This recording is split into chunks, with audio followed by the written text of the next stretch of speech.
Hello everyone and welcome. Yes, my name is Arafat and welcome to another episode of The Other Side of the Matrix. Now this is where we're doing a what if videos. In today's what if video I want to look at what if Transformers ended here. Now some of you will recognise this image. This is where Galvatron and Optimus really call a truce or temporary peace between the Decepticons and the Autobots, and this comes out of the episode of Return of Optimus Prime Part 1 and Part 2 with the hate plague and how Optimus effectively saves the entire galaxy from consumption of hate and everyone destroying everything. Even the maniacal Galvatron realizes that this was more than a civil war of Transformers. So my question is today, what if Transformers ended here? Now, in actual lore, we had the Headmasters miniseries after that, and it goes on into other continuities since, and there was a bit of an ending in the end of the Headmasters miniseries. But what if it didn't? What if it absolutely stopped here? That there was no more other series, there was no Armada, there was no RID, no Beast Wars, not that it's a different timeline, but if there was absolutely nothing and this utterly finished Transformers, what happens then? What happens to the franchise, but also what happens in the universe and the lore of Transformers? Let's find out on the other side of the Matrix. The other side of the Matrix.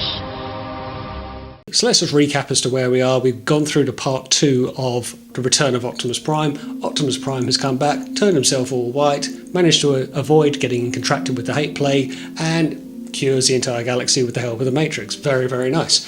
So what happens now? Galvatron shakes Optimus's hand and says there will be no war today. Interestingly, he says today, but let's just say there will be no more war at this point. There is a humbled Galvatron who realizes this, and Optimus comes out with this fateful line when talking about an empty shell containing the Matrix. It's up to all of us to fill it again with the wisdom we accumulate from this moment on. Now, they race off into the distance, and it's a very poetic ending. Transformers could have ended there, and for some people in Western worlds, really Transformers did end there. It was a very natural ending. So, the franchise was waning at this point, it's fair to say, so it wouldn't have been a terrible ending by this point. Bring back Optimus to save the day one final time. It's very similar to the Marvel Comics ending with Power Master Prime. But putting a franchise in the state of Transformers at that point, decline of, let's have a look at what happens in the universe of. So, in this other universe, in this other timeline, peace occurs. Galvatron and Optimus shake hands and they say no more. This was bigger than our civil war and let's go our separate ways.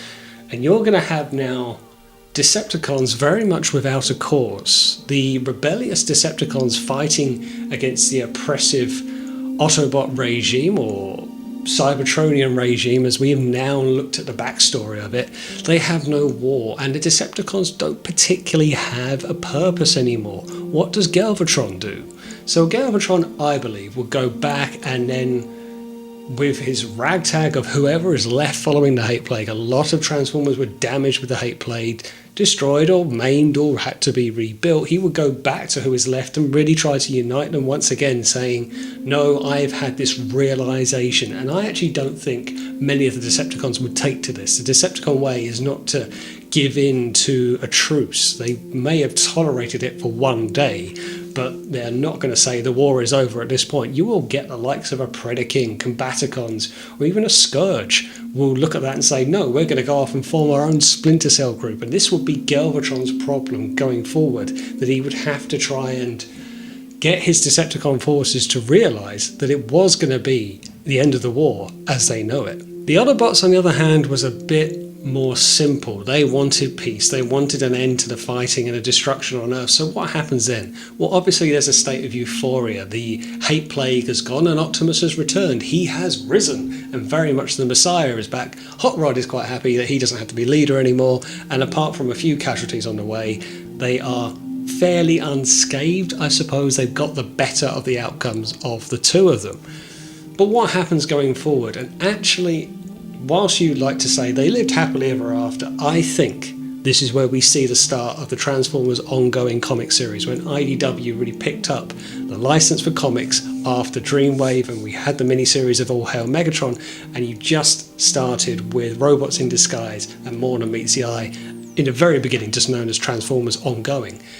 And that is where you see the end of the war and the start of civilized life. The fact that the Autobots would still remain on Earth, but maybe they wouldn't be looked at favourably after a while. Maybe the Autobots, who were seen as Earth's protectors, would now just be seen as tools of war inhabiting our planet, uninvited, whilst they were there under the guise of protecting. The humans and governments of Earth would not take so kindly to the Autobots sitting around, and I do think you will see that similarity in following into the IDW side. You get these factions now within the groups. You've got the likes of Hot Rod wanting to go off and do his own thing, Optimus feeling a sense of guilt and ultimately turning himself in, or really going to extremes with the Decepticons, where the Predacons then decided to work for the Chinese government. And it's funny that the war is the thing that keeps the Civil War and the race together. They have a combined purpose, one side versus the other. Without that big focus that everyone can buy into, what do you do? And I think it's very easy to say that when you finish a big war, you could easily go into that IDW sitting around twiddling your thumbs. What do you do when there is no more fight? And this was kind of a line in IDW with Starscream to Megatron. What do you do once you win? When he was talking to him at the end of All Hail Megatron, what now? You've won, you've done the unthinkable, but what now? And this is where you see, whilst it's a nice poetic ending, it does kind of state that the Transformers need to be in constant civil war, good versus evil. If there's a plateau of peace, what do they do? What I do not think will happen is I cannot see them skipping back off to Cybertron, Autobots and Decepticons hand in hand, to start a golden age yet again. I can't see that coming. I can see the likes of the Decepticons going back to Char and just living out a very nomadic lifestyle, and the Autobots returning to Cybertron to kind of rebuild it, as it were. Would this lead to future conflicts and resentments down the line? Very possible. The Transformers do like to come back to the angst of war and the needle in between that sparks the fuse.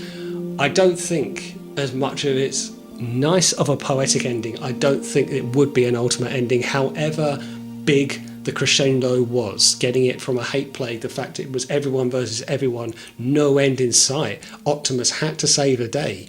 Even though that was a big mountain to climb, you do feel that war would once again be inevitable. And this is why Galvatron said to Optimus, there will be no war today, because everlasting peace, whilst it would be nice to think, I don't think it's ever capable between these two. And one final bleak point is, what happens to Nebulos? What happens to the Nebulons, who are in their own civil war, the Hive versus the Nebulon resistance, without the Autobots going there, and the Decepticons as well, forming the Headmasters and the Target Masters?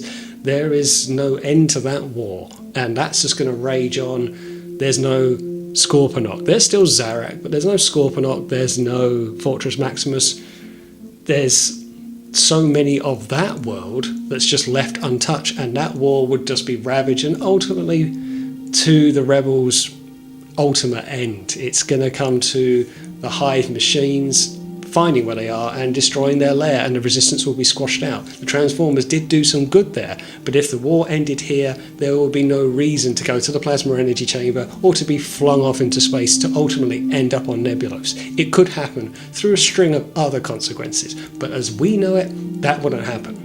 And whilst it all may sound like a boring ending or too nice of an ending, it is quite a complete ending. You've gone from the chaos bringer that is Unicron, you've gone from the hate plague, and then you've got the most heroic of them all returning in Optimus Prime, and the Matrix is spent finally. The Matrix wasn't spent when it was opened to defeat Unicron. That wasn't their darkest hour. Think of that.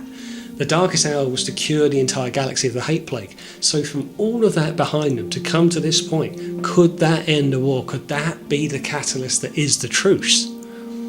If not then when? It seems It's a very nice moment, but it is a very complete ending. It could have ended there. It could have been all very nice with a bow, and it would have tidied up all the loose ends to the story. But would it have stayed ended? That's up to you to decide. And there we go. That is what would happen if Transformers ended at the end of the Return of Optimus Prime. What do you guys think? Do you think the war would end? Is a one-day break really all it was ever capable of being? Was it ever going to go any further? Was it quite a neat ending? Or would we have just sacrificed ourselves from having the headmasters? Where do you think Transformers would end? Would it ever end? Leave a note in the comments below. I'd love to know what you think. But thanks for watching, and as always, I will see you on the next one.